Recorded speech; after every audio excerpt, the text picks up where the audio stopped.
কেমনে আল্লাহকে ভুলে যাও বাপ? চেহারার দিকে তাকায় দেখছুনি? বেনামাজি হওয়ার কারণে চেহারার হালাত দেখছুনি বাপ? ভালো করে দেখো চেহারা কেমন হয়েছে, সেজদাবিহীন চেহারা কেমন হয়, অপবিত্র শরীর, পেশাব পায়খানা ঢিলা কুলুক নাই, পানি ব্যবহার করার খরচ করার ফিকির নাই, চেহারার হালাত দেখো বাপ। কত পাউডার তো ডেলি ডলো, কাম হয় না, চেহারা অসুন্দর, কালো চেহারা, পাষাণ চেহারা, পাষাণ। ইমানওয়ালার চেহারা সুন্দর হয়, সেজদাওয়ালার চেহারা সুন্দর হয়, দাড়িওয়ালার চেহারা সুন্দর হয়, গোলামিওয়ালার গোলামি বন্দিগি যে করে তার চেহারা সুন্দর, চেহারা সুন্দর। পর্দানশীল মার জীবন দামি হয়। রাবেয়া বসরি নিজেকে পর্দায় রাখছে, আল্লাহ তাআলা তারে গোটা পৃথিবীতে পরিচয় করায় দিছে। সে নিজেকে আড়াল করে রাখছে, মালিক তারে পরিচয় করায় দিছে। ফাতেমা নিজেকে আড়াল করে রাখছে, আল্লাহ সবার কাছে পরিচয় করায় দিছে।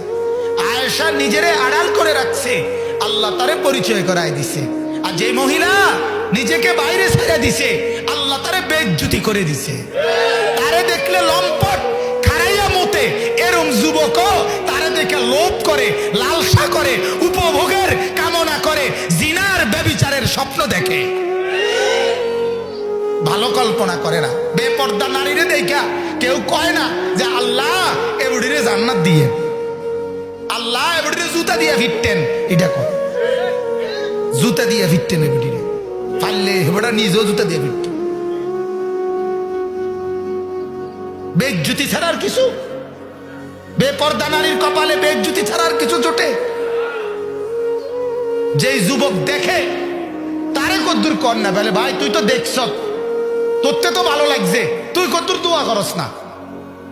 কথা বুঝেন নাই? তোর তো উপকার হয়েছে একটা, তুই চাইছ, তুই কদ্দুর দোয়া করস বুড়ির লেগে। এইতে কইব কি এরম অসিব্বর লেগে বুঝি দোয়া করতো? কার কি তুমি তো দেখছো, কয় অসিব্য দেখেই তো দেখছি, বেদব দেখেই তো দেখলাম, ভালো হইলে কি আর দেখলাম নি হইলে? কথা বলেন না কেন? পর্দানশীল হইলে কি আর দেখতো? তো বেহায়া দেখেই তো দেখছে, বেপর্দা দেখেই তো দেখছে। বলেন নাউজুবিল্লাহ। এই আয়াত আপনাদেরকে জাহান্নামের কথা আল্লাহ মনে করাই দিছে। এটাই বলতেছিলাম, বললাম না নবীরা জান্নাতের সুসংবাদও দিতেন, জাহান্নামের ভয়ও দেখাইতেন।